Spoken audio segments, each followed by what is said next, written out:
अजीत जोगी अपनी अंतिम यात्रा पर हैं और शाम 5 बजे अंतिम संस्कार होगा, लेकिन उनसे जुड़ी तमाम बातें हम याद कर रहे हैं, दर्शकों तक बातें पहुंचा रहे हैं। जोगी के राजनीतिक और प्रशासनिक जीवन और उनकी खूबियों के बारे में तो काफ़ी कुछ कहा और सुना जाता रहा है, और जितना भी उनके बारे में जानते हैं उससे उनके बारे में और जानने की इच्छा प्रबल होती है। सवाल उठता है कि आखिर जोगी का बचपन कैसा रहा, शिक्षा और निजी जीवन कैसा रहा, राजनीतिक जीवन की शुरुआत कैसी रही।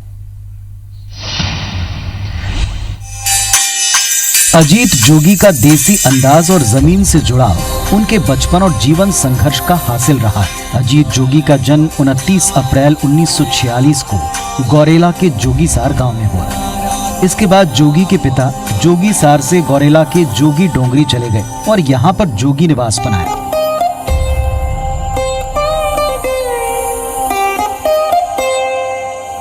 अजीत जोगी की स्कूलिंग मिडिल क्लास तक गौरेला के मिशन हायर सेकेंडरी स्कूल में और इसके बाद मैट्रिक तक की पढ़ाई पेंड्रा के मल्टीपर्पज स्कूल में हुई। जोगी पढ़ाई में शुरू से ही आगे थे। उनकी प्रतिभा को देखते हुए तत्कालीन विधान पुरुष मथुरा प्रसाद दुबे ने अजीत जोगी को MST कॉलेज भोपाल में दाखिल करा दिया, जबकि जोगी और उनका परिवार उन्हें जबलपुर में पढ़ाना चाहते थे, क्योंकि पेंड्रा से जबलपुर आना जाना आसान था।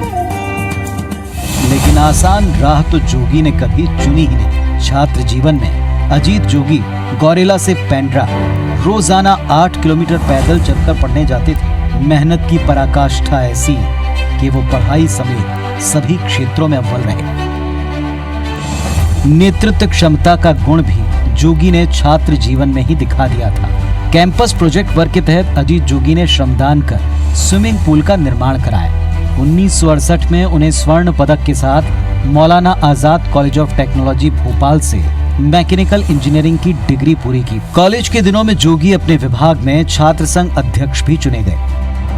शुरू से ही पढ़ने में जोगी जी बहुत इंटेलिजेंट थे और ज़्यादा परेशानी इसलिए नहीं गई क्योंकि MS multipurpose high school Pendra जो है, यहाँ के स्टूडेंट्स का वैसे भी काफ़ी नाम रहता था।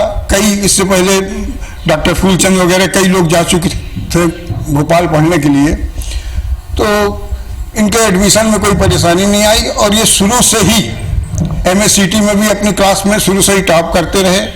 टॉप करने के बाद इन्होंने इलेक्ट्रिकल से BE किया।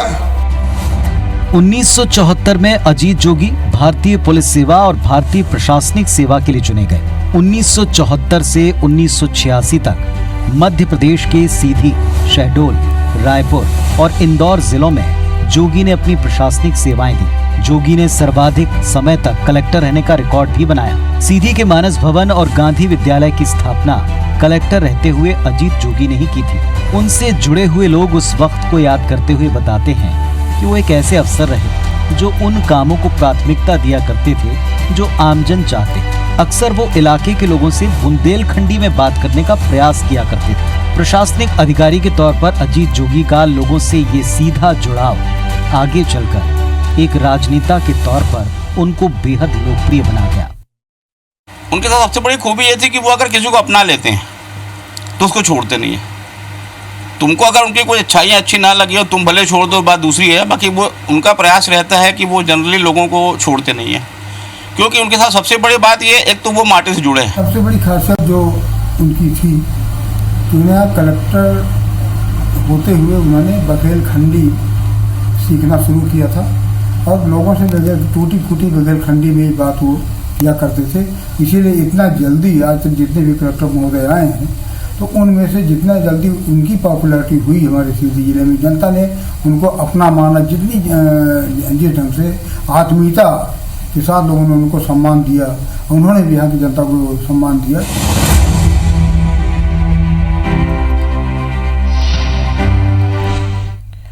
तो एक व्यक्ति अपने जीवन काल में अपने जो कैरियर तय करता है उसमें IAS, IPS, वकील या इंजीनियर बनने के सपने देखता है, लेकिन अजीत जोगी वो शख्सियत थे जो अपने एक ही जिंदगी में इतने सारे जीवन उन्होंने जिए और अंत में मुख्यमंत्री भी बने। हमारे सहयोगी राजेश मिश्रा लगातार हमें अपडेट दे रहे हैं। राजेश, जिस तरीके से उनकी खासियत की हम बात कर रहे थे, तमाम खासियत उनके भीतर थी। एक बहुत बड़ी खासियत ये थी कि एक बार जिस व्यक्ति से मिल लेते थे उसे भीड़ में भी वो आवाज़ देकर पुकारते थे, बुलाते थे अपने पास, उनसे चर्चा करते थे। आप गौरेला में मौजूद हैं, जाहिर सी बात है ऐसे तमाम बहुत से लोग होंगे जिनके साथ ऐसा इंसिडेंट जुड़ा होगा। ऐसे लोग भी हैं, उन्हें याद कर रहे हैं क्या? जी बिल्कुल, अगर हम बात करें तो वाकई जोगी जी में बहुत सारी विलक्षण प्रतिभाएं थी, जिसमें से एक ये था कि वो जिस भी क्षेत्र में जाते थे वहाँ के लोगों को बाकायदा नाम से जानते थे और कुछ लोगों को तो बाकायदा भीड़ में भी पहचान लेते थे। जैसे उनके मित्रों ने एक बात कही थी कि एक बार किसी चीज़ की इन्विटेशन देने के लिए उनको पत्र लिखना था, तो कम से 1.5 से 2,000 लोगों के नाम और पते उन्होंने मुखाग्र नोट करा दिए थे। तो बहुत सारी प्रतिभाएं थी। हमारे साथ शरद अग्रवाल जो यहाँ के संवाददाता हैं गौरेला पेंड्रा के, वो यहाँ मौजूद हैं। शरद, बात करें कि यहाँ पे जितने लोग हमको मिले वो कहीं ना कहीं जोगी जी की खूबी के बारे में हमको बताया। जोगी जी ने यहाँ पर संघर्ष किया, जोगी जी ने यहाँ पर पढ़ाई की, बचपन उनका गुजरा यहाँ पर, उन वैवाहिक जो मतलब परिणय सूत्र बने वो भी यहाँ पर रहा, फिर उसके बाद अफसर बने, फिर राजनीति, ये सफ़र जो रहा तो क्या हर क्षेत्र में अग्रणी रहे, तो क्या कहना है किस तरह से वो अपनी विपरीत परिस्थितियों को अपने अनुकूल कर लेते थे? अजीत जोगी की एक यही खासियत थी, वो अपने आप को मरवाही का कमियां कहते थे। हर वक्त बस वो एक ही दावा करते थे कि जेन हुई तेला देखे जाएगी। अजीत जोगी का ये स्लोगन उनकी इस बात को बताता है कि कितना आत्मविश्वास हुआ करता था। तो अजीत जोगी मरवाही का कमियां कहने के साथ साथ यहाँ के हर आदमी के सुख दुख में शामिल होने थे, चाहे वो उस दिन ना आ पाए, लेकिन जब भी दौरे में आएंगे तो उसके घर जरूर जाते थे। तो ऐसा करके उनका एक आदमी जुड़ा हुआ था। और अजीत जोगी ने जब उनका जो कार्यकाल था तो काम के बदले अनाज योजना एक शुरू की थी, जिसके जरिए उन्होंने एक चीज़ का दावा किया था कि हर कोठी में अनाज होगा। तो ये उनकी एक इच्छा शक्ति बतलाती है कि आखिर उनके राज्य में या उनके कार्यकाल में या उनके कार्यशैली में कोई आदमी भूखा नहीं रहेगा। तो अजीत जोगी मानवता को प्राथमिकता देते थे। अच्छा, हमारे साथ बहुत सारे लोग ऐसे मिले जो राजनीतिक लोग से भी जुड़े हुए थे, उनके पारिवारिक संबंध भी थे, उनके बचपन के मित्र यार भी थे।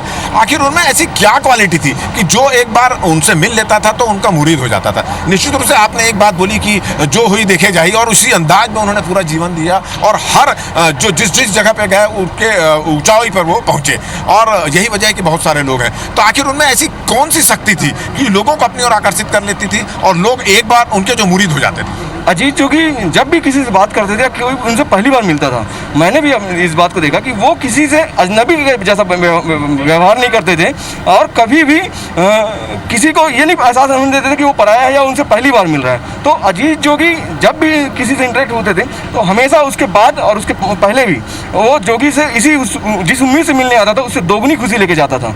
तो ये अजीत जोगी की खासियत थी। जोगीसार में जोगी जी का जन्म हुआ, बहुत अभाव में उनका बचपन गुजरा, पढ़ाई किए, फिर गौरेला पेंड्रा है, वहाँ पे भी उनका संघर्ष जारी रहा और वो टॉप तक पहुँचे। जब वो मुख्यमंत्री बने, निश्चित रूप से जब एक जमीन से जुड़ा हुआ व्यक्ति ऊपर पहुँचता है और मुख्यमंत्री तक पहुँचता है तो गौरेला पेंड्रा और उस पूरे इलाके में लोगों की एक अपेक्षा रही होगी। उस अपेक्षा में जोगी जी कितना खरे उतरे? अजीत जोगी जब मुख्यमंत्री बने थे तो यहाँ के लोगों के लिए एक विशेष प्रायोरिटी वाला इंतजाम रायपुर में था कि आखिर यहाँ का जब मरवाही या पेंड्रा गौरेला से कोई भी जाता था व्यक्ति किसी भी काम के सिलसिले में, तो अजीत जोगी का ये अधिकारियों का स्पष्ट निर्देश था कि उनके कोई पर्ची नहीं भेजनी पड़ेगी, सीधा के सीधा अधिकारियों के कार्यालय में एंट्रेंस है और उनके कामों को प्रायोरिटी होती थी, उनको वापस भेजने की उस अधिकारी की जवाबदारी होती थी। तो ये जो अजीत जोगी की माया मिली लोगों को, ये अजीत यहाँ के मरवाही गौरेला पेंड्रा के लोगों के दिलों में राज करने वाली बात यही है। राजनीतिक जीवन में अजीत जोगी ने बहुत सारे उतार चढ़ाव देखे।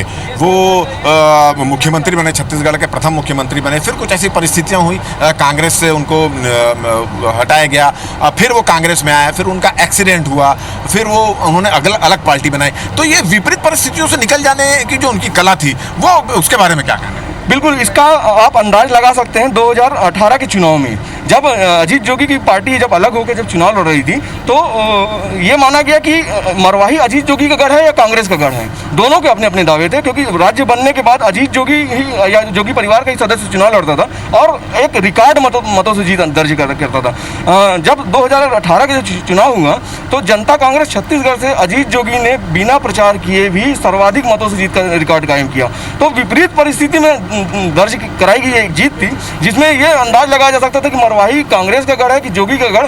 परिणाम ने साबित कर दिया कि मरवाही में कहीं ना कहीं जोगी का राज चलता है।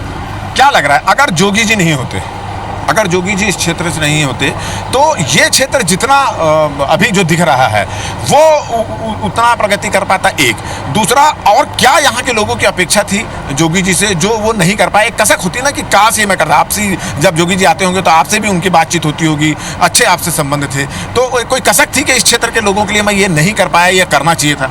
अजीत जोगी की एक कसक रही कि उनके कार्यकाल में वो पेंड्रा गौरेला मरवाही को जिला नहीं बना सके, क्योंकि जो एक दावा किया जाता था, जिला पुनर्गठन आयोग का बैन था उस वक्त जब अजीत जोगी मुख्यमंत्री थे, तो जिला नहीं गठन कर सके। लेकिन पेंड्रा गौरेला मरवाही में उन्होंने जिला स्तर के समकक्ष कार्यालयों की स्थापना की, जैसे अतिरिक्त कलेक्टर, अतिरिक्त पुलिस अधीक्षक। ये ऐसे कार्यालय थे कि जिनके लिए यहाँ के ग्रामीणों को 100 किलोमीटर 150 किलोमीटर दूर बिलासपुर जाना पड़ता था। तो अजीत जोगी की जो कसक थी, इसको जिला अपने कार्यकाल में नहीं बनाने पाने की थी, पर उन्होंने जिले का संघर्ष जारी रखा और इसी साल 10 फरवरी को गौरेला पेंड्रा मरवाही जिला अस्तित्व में आया।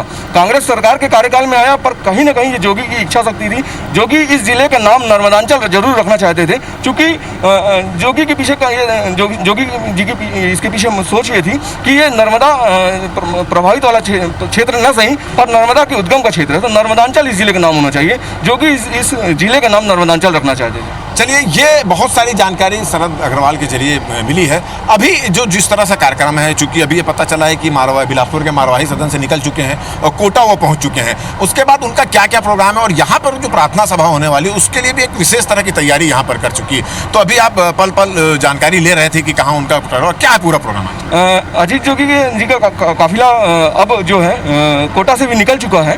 करीब 180 से अधिक गाड़ियों का लोगों के समर्थकों की गाड़ी है, लोगों को रोका नहीं जा पा रहा है, क्योंकि जोगी के लिए स्नेह इतना है कि हर कोई अजीत जोगी यहाँ अंतिम संस्कार तक शामिल होना चाहता है। तो 180 गाड़ियों के काफिले के साथ साथ कोटा से रवाना हो गया। इसके बाद ये जोगी सार पहुंचेंगे। जोगी सार में उनका 5 से 7 मिनट का कार्यक्रम रखा गया है, जहाँ पे लोग सुबह से भूखे प्यासे सिर्फ अजीत जोगी के अंतिम दर्शन का इंतजार कर रहे हैं। जोगी सार के बाद सीधे जोगी निवास ज्योति गौरेला लेके आया जाएगा। यहाँ पर रायपुर के बिशप के द्वारा प्रार्थना सभा की जाएगी और पास्टर अतुल आर्थर हैं, उनके द्वारा पूजा जो प्रार्थना सभा होती है वो करने के बाद ज्योतिपुर के ग्रेवयार्ड ले जाएंगे। चलिए, तो ये पूरा कार्यक्रम है और निश्चित रूप से हर व्यक्ति की कुछ यादें जुड़ी हुई है। बहुत सारी चीज़ जो गौरेला पेंड्रा के लिए जोगी जी ने किया वो शरद के जुबानी हम लोगों ने यहाँ पे सुना है।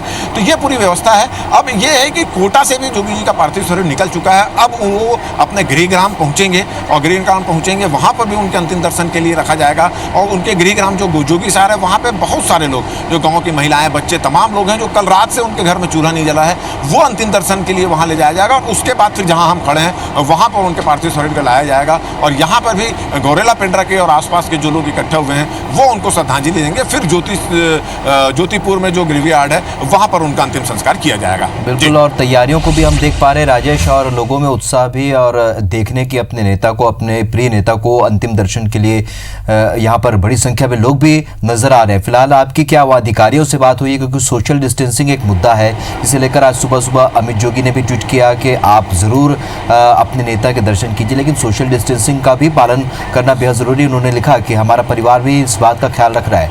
तो ऐसे में कितनी बड़ी चुनौती होगी, क्योंकि सुबह से अफसरों के पहुंचने का सिलसिला भी शुरू हो गया। सुबह से दीपांशु काबरा भी वहां पहुंच चुके हैं, तमाम अफसर वहां पर मौजूद हैं। तो सोशल डिस्टेंसिंग को पालन कराना कितनी बड़ी चुनौती होगी प्रशासन के लिए? जी बिल्कुल, चुनौती तो है, क्योंकि हर व्यक्ति गौरेला, पेंड्रा, जोगी सार और तमाम मरवाही, कोटा, तमाम जगह के लोग इस कोशिश में लगे हुए हैं कि वो इस दुख की घड़ी में जोगी परिवार के साथ में कदम से कदम मिलाकर खड़े हों, उनके साथ खड़े हों। और यही वजह है कि थोड़ी सी भीड़ यहाँ पर आ रही है और यही चिंता अधिकारियों को भी सता रही है। सुबह से ही कलेक्टर डोमन सिंह और IG दीपांशु काबरा ने मोर्चा संभाला हुआ है। पूरी व्यवस्था को देख रहे हैं, बैरिकेड्स लगाए गए हैं ताकि सोशल डिस्टेंसिंग का इस्तेमाल किया जाए। एक एक करके लोग आएँ, पुष्पांजलि अर्पित करें, अंतिम दर्शन करें और उसके बाद उनका अंतिम संस्कार ज्योतिपुर ग्रेवयार्ड में किया जाए। तो तमाम व्यवस्था संभाले, मगर हाँ, ये थोड़ा सा एक चिंता की बात हो सकती है, क्योंकि मेरे ठीक पीछे आप देखेंगे कि बहुत सारे लोग यहाँ पर खड़े हुए हैं, तमाम लोग खड़े हुए हैं। अधिकारी बार बार आके इनको समझाइश भी देते हैं।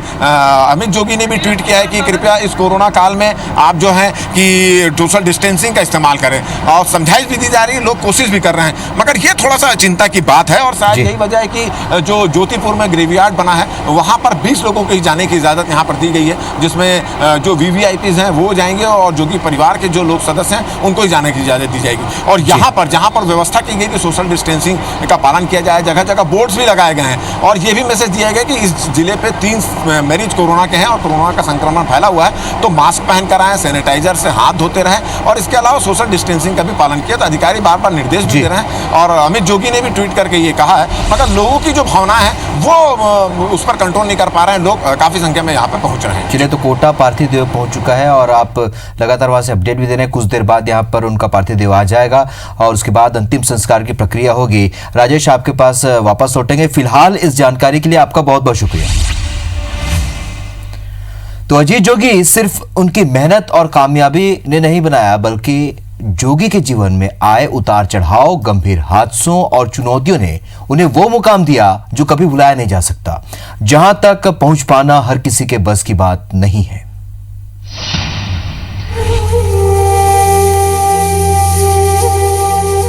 12 मई सन 2000 अजीत जोगी के जीवन का एक बेहद बुरा दिन रहा।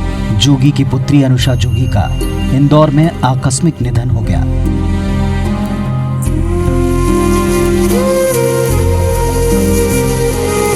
जाहिर तौर पर एक पिता के लिए बेहद सदमे का क्षण था। उनके सामने दोहरी चुनौती थी, परिवार को असमय गहरे दुख से उबारना और राजनीतिक जीवन की आपाधापी को साधना। इस दायित्व को अजीत जोगी ने बखूबी निभाया।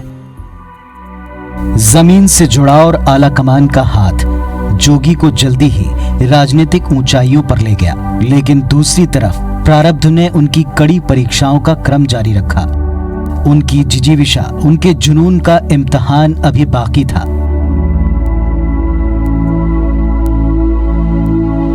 जून 2004 में चुनाव प्रचार के दौरान अजीत जोगी एक भीषण एक्सीडेंट का शिकार हुए।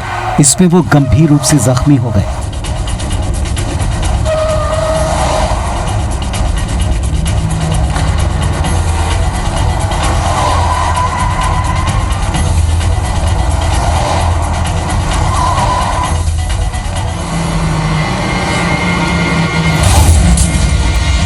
इस घटना ने कभी न रुकने, कभी न थमने वाले जोगी को व्हील चेयर पर ला बैठाया।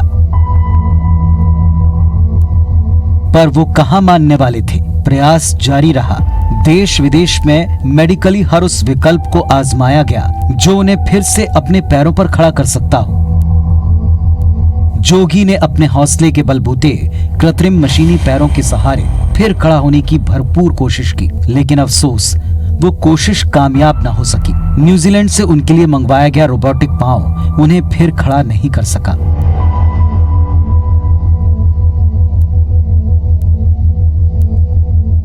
उस दौर में कई लोगों को लगा कि अब शायद जोगी की सक्रियता पर विराम लग जाएगा, लेकिन जोगी ने सबको कुछ ही समय में गलत साबित किया।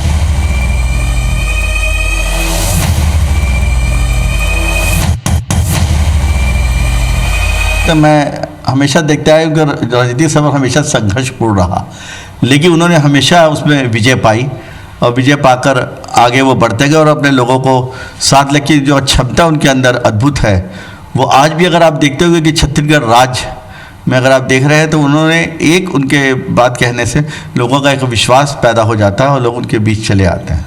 जहाँ तक उनके बारे में एक चीज़ जरूर है, वो जिद्दी जरूर है। और जिद्दी इसलिए है कि वो किसी भी काम को अगर करने की सोचते हैं तो वो करते हैं, वो इनके प्रकार भी कर लेते हैं। उनके मुख्यमंत्री बनने के बाद आपने देखा भी था कि वो बहुत जिद्दी हैं।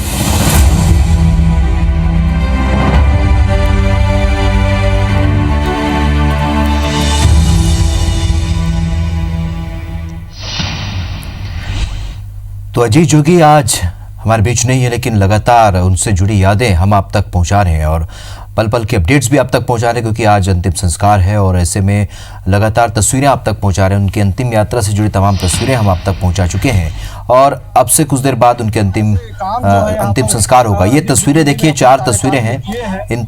ये हाल ही की तस्वीरें हैं, रायपुर की तस्वीरें। पहली 2 तस्वीरें जहां पर आप देख रहे हैं कि उनका पार्थिव देह रायपुर में भी रखा गया। उसके बाद रायपुर से इसे रवाना किया गया। बिलासपुर जब इनकी शव यात्रा पहुंची तो बड़ी संख्या में यहाँ पर लोगों का हुजूम उमड़ पड़ा। अपने प्रिय नेता के अंतिम दर्शन के लिए बड़ी संख्या में लोग यहाँ पर उमड़ पड़े। पेंड्रा की तस्वीर देखिए आप। पेंड्रा में अब लोग यहाँ पर भी अभी भी इंतजार में हैं, पलके बिछाए बैठे हैं अपने प्रिय नेता के अंतिम दर्शन के लिए। पूरा मातम पसरा हुआ है पूरे गांव में। यहाँ की रिपोर्ट भी हमने दिखाई है, हमारे सहयोगी राजेश मिश्रा ने उनसे चर्चा की। कल से जब से उनकी मृत्यु की खबर इस गांव में पहुंची, लोगों में शोक की लहर है और लगातार लोग अपने प्रिय नेता को याद कर रहे हैं। जो 4 तस्वीरें अजीत जोगी के अंतिम यात्रा से जुड़ी,